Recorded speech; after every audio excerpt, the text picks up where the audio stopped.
오늘 이 시대에는요, 참 감사의 고백을 듣기가 어려워졌어요. 코로나 팬데믹 이후에 여전히 힘든 일들이 지속되고 있죠. 정치적으로 복잡한 여러 가지 이슈들이 있고요. 경제적인 불황들, 그리고 북한은 자꾸만 미사일을 쏘면서 불안감을 조성하고 있습니다. 일주일 전에는 이태원에서 최악의 참사가 일어나서 온 국민들이 큰 충격과 또 고통과 슬픔 가운데 잠겨 있습니다. 지난해 대한신경과학회가 공개한 2020년 OECD 경제협력개발기구 통계에 따르면 한국의 2019년 우울증 발병률이 36.8%예요. 조사 대상국 중에 최고치를 기록을 했습니다. 이것은 코로나19 이전의 그런 수치거든요. 그런데 코로나 때 한참 심각했던 미국이나 영국, 일본보다도 더 높은 수치였다라는 거예요. 아마도 지금은 훨씬 더 높은 그런 통계가 나오지 않을까 싶어요. 수많은 사람들이 치열한 경쟁 사회 속에서 여러 가지 스트레스와 압박감을 느끼고 있습니다. 그리고 다양한 모습의 공황장애나 우울증이나 수면장애 등을 느끼며 고통을 호소하고 있죠. 이런 시대를 살아가면서 우리는 어떻게 감사의 고백을 드릴 수가 있을까? 한번 묻겠습니다. 여러분, 최근에 정말 우러나오는 진정 어린 그런 감사의 고백을 들으셨던 적이 있었습니까? 감사는요, 그냥 나오지 않습니다. 이건 단순한 감정이 아니거든요. 감사할 뭔가가 있어야 돼요. 대개 우리는 뭔가 받았을 때, 받은 것이 있을 때, 특별한 은혜를 체험했을 때, 기대하지도 않았고 뜻하지도 않았던 뭔가를 받을 때 감사의 표현을 하게 되죠.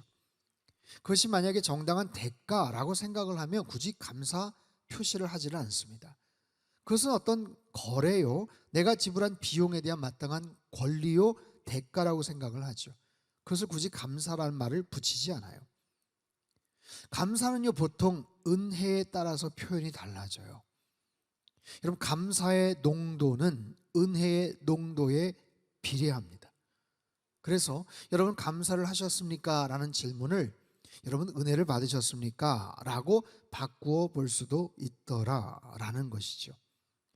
자, 은혜와 감사와의 이 상관관계, 오늘 본문의 사도 바울은 이 부분에 대해서 굉장히 중요한 의미 있는 이야기를 우리에게 남기고 있어요. 우리가 잘 아는 것처럼 사도 바울은 2000년 기독교 역사의 가장 위대한 하나님의 그런 사람 일꾼이었죠. 사도행전에 3번에 걸쳐서 전도 여행을 갑니다. 지중해 연안, 유럽, 소아시아 일대를 돌면서 교회를 개척하고 또 편지를, 서신을 쓰게 되죠. 오늘 본문 고린도 교회는 2차 전도 여행 때 개척을 했어요. 그리고 1년 6개월 동안 열심히 사역을 했던 그런 교회입니다. 떠나고 나서 그곳 성도들과 여러 가지 감정들이 교차를 했어요. 사랑과 애정을 갖고 섬겼고 목회를 했지만 서운하고 억울했던 그런 부분들도 있었던 것 같아요.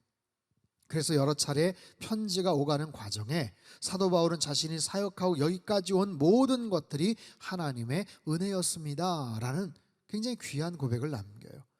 다시 한번 오늘 본문의 말씀, 고린도전서 15장 10절 말씀을 함께 읽겠습니다. 시작.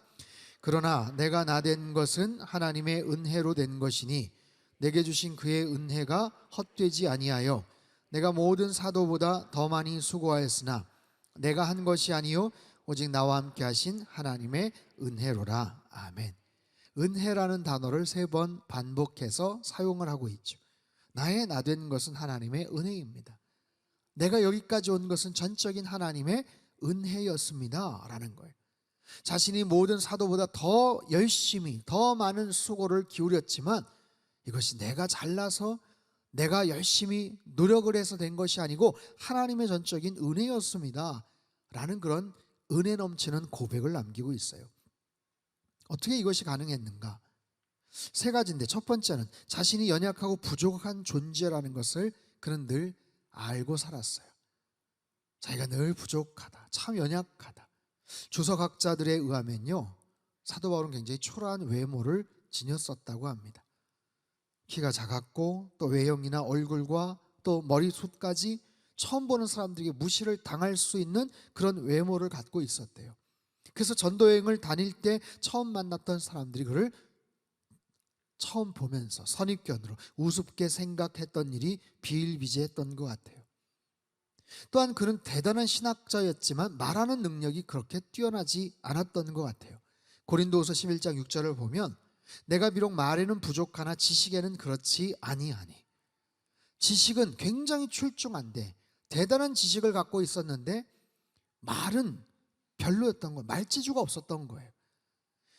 뭐 어떤 모습이었는지 몰라요. 말을 더듬었는지, 뭐 목소리가 좀 허스키했는지, 아니면 좀 쭈뼛쭈뼛 장황하게 조리 있게 설득력 있게 말을 못했던 뭐 그런 거였는지 모르지만 아무튼 말재주가 별로 없었다라고 이야기를 해요. 여러분 생각해 보십시오. 초라한 외모를 가졌죠. 말을 그렇게 설득력 있게 하지를 못하죠. 아는 것이 별로지만 말을 굉장히 또릿또릿하게 설득력 있게 하는 사람이 있는가 하면 바울 사도는 그 반대인 거예요. 아는 것은 너무 많은데 뭔가를 말을 잘 못하는 거예요. 떠듬거리든지 주눅이 들어서 얘기를 하든지. 그러니 복음을 전할 때 그것이 사람들에게 어떻게 정말 전달이 됐겠습니까? 이러한 약점 외에도 육신에 심각한 문제가 있었어요. 고린도후서 12장 7절 말씀 같이 읽습니다. 시작. 내 육체에 가시 곧 사탄의 사자를 주셨으니 이는 나를 쳐서 너무 자만하지 않게 하려 하심이라. 내 육체에 가시가 있었다. 사탄의 사자다. 가시라는 것, 끝이 뾰족뾰족한 말뚝, 막대기라는 의미, 헬라어 스콜로프스라는 단어예요. 몸에 굉장한 고통을 줘요. 이것 때문에 오랫동안 하나님 앞에 간구하고 고쳐달라고 기도를 했지만 하나님께서 고쳐주시질 않았어요. 그 질병이 무엇인지 학자들 따라서 의견이 분분합니다. 심각한 눈에 안질 또는 막 거품을 품고 쓰러지는 간질일 수도 있었다 이야기를 하지만 어찌됐든 오랫동안 복음을 전하면서 매를 맞고 또 채찍질을 당하고 그래서 온 몸이 성한 데가 없었던 그에게는 그 육체적인 그 가시, 그것으로 인해서 굉장히 낙담하고 사람들에게 복음을 전할 때마다 뭔가 멈칫거리게 만드는 그런 요소들이 있었다라는 거예요. 바울 사도는 그 사실을 알아요. 나는 참 연약한데, 건강도 좋지 않은데, 부족한 게 참 많은데 자신을 주의 종으로 불러주셨음에 감사하고 있는 거죠. 그런가 하면 두 번째, 오히려 그 반대되는 그런 측면이에요. 자신이 얼마나 교만한 사람, 죄 많은 사람인지를 그는 깨닫고 있어요. 그는요 헬라어, 히브리어 능통하고 이스라엘의 역사와 신학적인 놀라운 지식에 해박했던 그런 사람이죠. 경건한 유대인이면서 바리새인 당대 최고의 스승 가말리엘의 그 문화에서 공부를 했어요. 신학적으로, 역사적으로, 종교적으로, 율법적인 정말 해박한 그런 지식과 사상을 갖고 있었던 사도 바울입니다. 많은 사람들에게 추앙을 받았고 승승장구했어요. 젊었을 때부터 야, 이 친구가 앞으로 정말 유대교의 엄청난 인재가 되겠구나. 가말리엘 그 선생님의 뒤를 이은 굉장한 학자가 되겠구나. 그래서 그는 자신을 바리새인 중에 바리새인, 내가 어떤 사도들, 어떤 큰 사도들보다도 전혀 부족할 게, 딸릴 게 없는 사람이야 라고 그렇게 과신하고 있었던 거죠. 여러분 사람은요 두 가지를 주의해야 되는데 자기 자신을 지나치게 과대평가하는 것을 조심해야 합니다. 분명히 좋은 점을 갖고 있는데 너무 지나치게 과대평가해요. 스스로를 높이는 거예요. 또 하나는 지나치게 패배의식을 갖는 것. 자신이 가진 부분을 초라하고 보잘것없다라고 생각하고 늘 주눅 들어서 사는 것, 그것 또한 문제입니다. 자기 자신을 정확하게 판단할 줄 알아야 돼요. 100점인데 200점, 300점으로 보는 것도 문제고 100점인데 50점, 아니야 30점도 안 될 거야 라고 생각하는 것도 문제라는 거예요. 그래서 사도 바울은 한편은 굉장히 연약하고 보잘것없는 존재라고 여길 때도 있었고 또 한편으로는 굉장히 교만하고 우쭐댄 그런 성품과 기질도 갖고 있었어요. 그럼에도 불구하고 하나님께서 자신을 세워주셨다, 그 사실에 그는 감사하고 있죠. 그 세 번째예요. 그게 자기가 했던 일이 얼마나 보람있고 의미 있는 일인지를 그는 깨닫고 있었어요. 여러분 2000년 기독교 역사 속에서 사도 바울만큼 위대한 업적을 남긴 사람은 거의 드뭅니다. 그가 개척했던 교회, 그가 썼던 기가 막힌 그런 기록, 신약 성경의 편지들, 그가 끼쳤던 놀라운 영적 영향력들, 자신이 했던 모든 귀한 일들, 그 많은 수고들, 열매들, 자기가 당했던 고난과 그 어려움들, 그 고백했던 그 모든 일들, 바울 사도가 아니면 도저히 할 수 없었던 일들이에요. 예수님의 12 제자들, 예수님과 같이 동고동락을 했던 베드로나 요한이나 다른 훌륭한 제자들도 있었지만 하나님께서 나를 사용하셨다, 하나님께서 나를 쓰셨다는 사실에 그는 감격해하며 감사해야 합니다. 여러분, 하나님 앞에 쓰임받는다는 것이 얼마나 큰 은혜이고 축복인지 몰라요. 바울 사도는 자기가 갖고 있는 세상적인 스펙, 갖고 있는 로마 시민권자로서의 그런 자격들, 그걸 가지고도 얼마나 편안하게 그냥 안락하게 살 수도 있었던 인생이지만 스스로 자초했죠. 주님의 그 놀라우신 은혜에 감격해서 그는 십자가의 길을 걸어갔죠. 그러면서 당했던 수많은 고통과 어려움과 환난과 역경들이 있었지만 그것조차, 그 시간조차가 너무나도 의미 있고 너무나도 소중한 그런 인생이었음을 그는 감사의 마음을 담아서 고백을 드리는 거예요. 모든 것이 은혜입니다. 하나님이 여기까지 나의 나된 것을 여기까지 인도해 주셨습니다. 여러분, 바울 사도가 아무것도 안 하고 어떤 특별한 일도 하지 않고 그저 은혜입니다라고 말하면 감동이 없을 거예요. 누구보다도 수고하고 열심히 살았던 사람, 태장을 맞고 매를 맞고 채찍질을 당하고 물에 빠져 죽을 뻔했고 돌에 맞아서 정말 숨 넘어가기 직전까지 갔던 그가 그 모든 고초를 겪으면서도 모든 것이 하나님의 은혜였습니다. 그것이 은혜였습니다. 여러분, 하나님의 은혜를 깨달으면 옷깃이 여며지고 겸손해질 수밖에 없어요. 감사의 고백을 드릴 수밖에 없더라라는 거예요. 여러분, 감사는 단순한 감정이 아니에요. 어떤 이유와 어떤 근거가 있어야 돼요. 감사할 일이 생겨야 돼요. 아무리 생각해봐도 감사할 일이 없다라고 냉담한 반응을 보이는 사람들에게 그러면 성경은 뭐라고 말을 할까요? 하나님은 뭐라고 말씀을 하실까요? 그래, 많이 힘들었으니 너희들 나중에 감사해도 돼. 야, 다른 때는 몰라도 지금 코로나 팬데믹 이후에 얼마나 힘드냐, 얼마나 어려운 일이 많냐, 무슨 감사냐. 야, 나중에 해도 된다. 나중에 올해 힘들고 어려운 일 많으니까 좀 형편 나아지고 상황 좀 괜찮아지면 그때 가서 감사해라. 그러실까요? 그렇지 않습니다. 여러분, 성경 곳곳을 보면 하나님은 감사에 대해서는 타협이 없으세요. 감사에 대해서는 굉장히 단호하십니다. 명령하십니다. 감사하라, 요청이 아니에요. 청유가 아니에요. 설득이 아니에요. 야, 웬만하면 감사 한번 해볼래? 부탁이 아닙니다. 성경 수많은 곳곳에 너희들은 여호와께 감사하라 라고 명령을 하세요. 여호와께 감사하라, 주께 감사하라. 왜요? 그분이 창조주이시기 때문에 감사하라. 지혜로 하늘을 지으신 분이기 때문에 감사하라. 이스라엘을 인도하신 분이기 때문에 감사하라. 홍해를 가르신 분이기 때문에 감사하라. 광야를 통과케 하신 분이기 때문에 감사하라. 여러분, 이것이 이스라엘 백성들만의 이야기입니까? 나랑 아무런 상관이 없는 그런 이야기예요 지금? 그렇지 않잖아요. 힘들고 어려운 광야를 통과케 하신 그 하나님께 감사하라.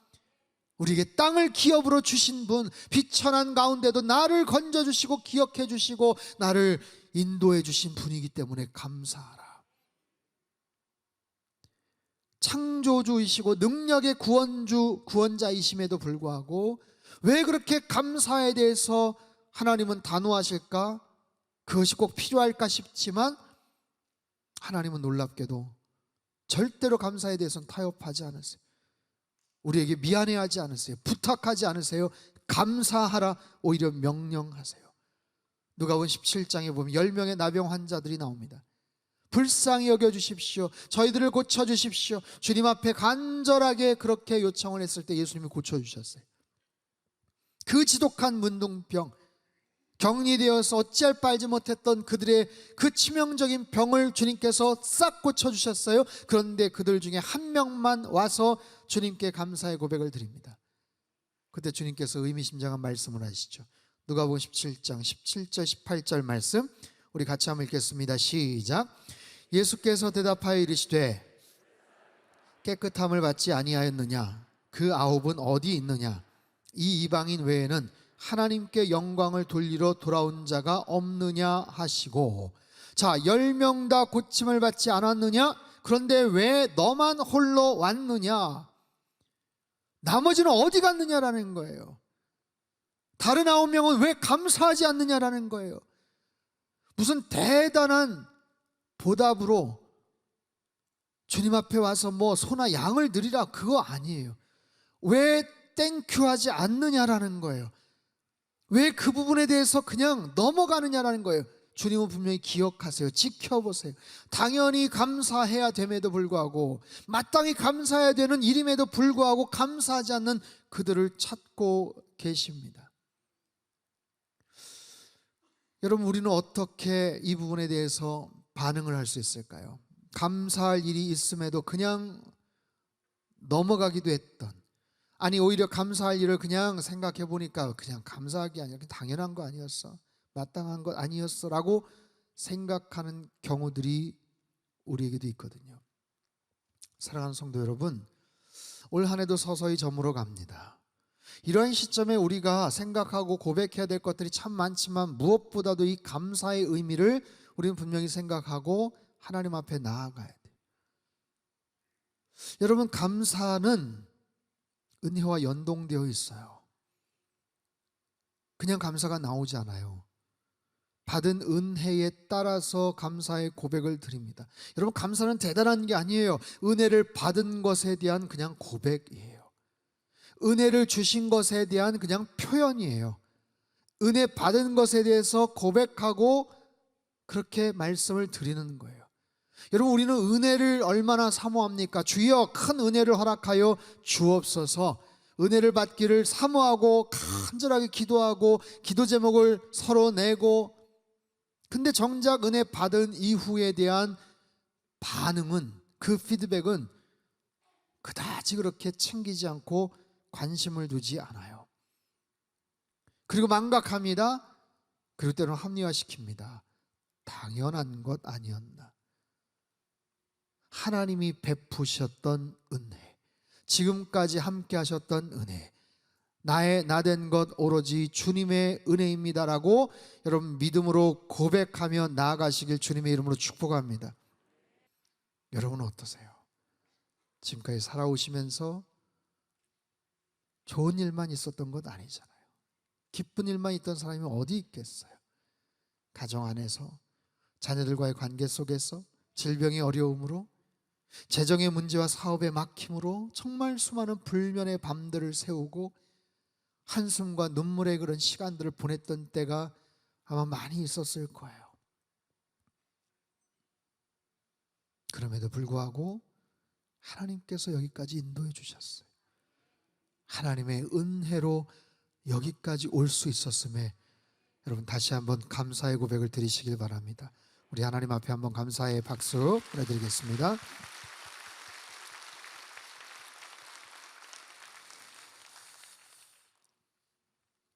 우리 각자의 모든 일상과 가정 안에서 감사해야 되는데도 불구하고 그렇지 못했던 적도 있을 거예요.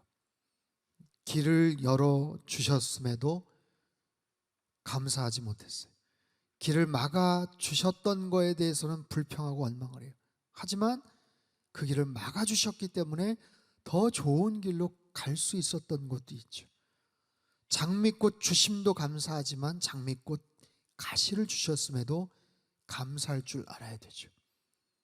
엊그제 추수감사 특별 집회 때 우리 지구촌 교회 최성원 목사님 귀한 말씀 전해주시면서 그 교회 성도님들의 10만 감사의 기도 제목들을 나누셨어요.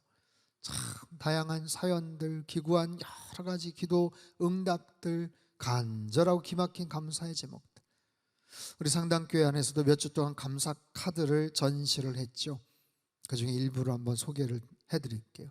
2022년 감사 열매, 실명은 제가 생략을 하겠습니다. 유년부 어린아이의 고백이에요. 하나님, 우리에게 생명 주시고 양식 주시니 감사합니다.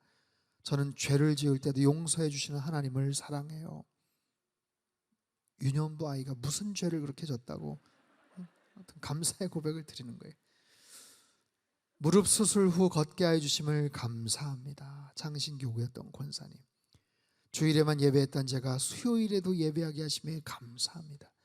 금천교 은퇴 권사님. 12년 동안 방학 아닌 방학을 했던 남편이 다시 주님 앞에 나오게 하심에 감사합니다. 산남교구의 권사님. 세탁소 화재가 발생했음에도 털끝 하나 다치지 않게 하시고 소화기를 사용한 적도 없는데 성령님 함께 하셔서 화재 진압할 수 있게 하신 것 감사합니다. 분평교구였던 권사님. 여러분, 이런 감사의 마음들, 이 고백은 우리의 삶을 바꿔 놓습니다. 감사의 마음이 바뀌어야 돼요. 나의 심령이 바뀌어야 돼요. 내 감사의 마음으로 내 시각이 바뀌는 거예요. 시선이 바뀌는 거예요. 그러다 보면 우리의 상황도 변화될 줄 믿습니다. 세상적인 관점, 인간적인 시선으로 볼 때는 분명히 원망하고 불평할 수 있는 일이지만 오히려 감사함으로 주님 앞에 나아가는 것, 힘들고 어려웠지만 그래도 여기까지 하나님이 도와주셨고 인도해 주셨음을 고백할 수 있는 그런 우리의 마음. 오늘 설교의 제목, 모든 것이 은혜입니다. 은혜라는 찬양이 있죠. 가사의 내용을 한번 소개를 하겠습니다. 내가 누려왔던 모든 것들이, 내가 지나왔던 모든 시간이, 내가 걸어왔던 모든 순간이 당연한 것 아니라 은혜였소. 아침 해가 뜨고 저녁의 노을, 봄의 꽃향기와 가을의 열매, 변하는 계절의 모든 순간이 당연한 것 아니라 은혜였소. 내가 이 땅에 태어나 사는 것, 어린아이 시절과 지금까지 숨을 쉬며 살며 꿈을 꾸는 삶, 당연한 것 아니라 은혜였소. 내가 하나님의 자녀로 살며 오늘 찬양하고 예배하는 삶, 복음을 전할 수 있는 축복이 당연한 것 아니라 은혜였소. 모든 것이 은혜, 은혜, 은혜, 한없는 은혜. 내 삶에 당연한 것 하나도 없었던 것을 모든 것이 은혜, 은혜였소. 그렇습니다. 모든 것이 하나님의 은혜였어요. 우리가 당연하게 생각했던 모든 것들이 다 하나님의 은혜였어요. 여러분, 은혜를 아는 자들만이 온전한 감사를 드릴 수가 있어요.